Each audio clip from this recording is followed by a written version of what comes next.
Isang napakagandang hapon po sa inyong lahat. Narito ko ngayon para sa update ng mga lotto result ng PCSO. Kaya naman, ihanda na ang inyong mga ticket para sa ating 2pm lotto draw ng 2D Lotto at 3D Lotto ngayong araw. Huwag na nating patagalin pa. Here's our lotto result. For 2D Lotto, the winning numbers are 9 and 9. In exact order.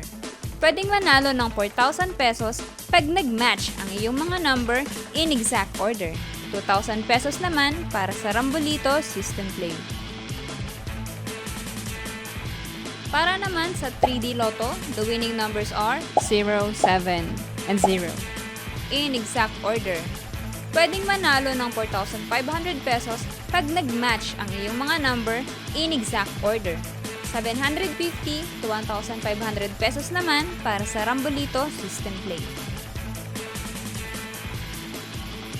Para naman sa may mga STL ticket, kaninang 10:30 AM STL Departmentalized Draw for Visayas excluding Guimaras, Negros Occidental, and Bacolod City, here's the winning number.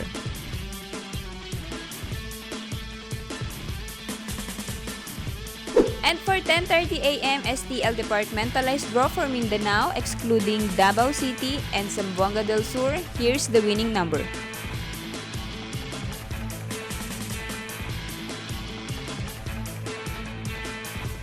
Po ay babala sa ating mga lotto players. Ang lotto ay live na binobola, kaya wala pong nakakaalam ng mga number na lalabas. Huwag pong magpapaloko sa mga nagsasabing alam nila ang lalabas sa game at sa authorized outlet lamang bumili ng ticket bago ang draw. Para maklaim ang inyong prize, pumunta lang sa authorized lotto outlet pag nanalo ka ng umabot sa 20 to 10,000 pesos. For more than 10,000 to 300,000 ang panalo nyo, sa PCSO branch na pinakamalapit sa inyong lugar, pwedeng i-claim ang prize with 2 valid IDs. At kapag ikaw naman ang jackpot winner, i-present ang iyong ticket with 2 valid ID sa PCSO main office located at Shaw Boulevard, Mandaluyong City.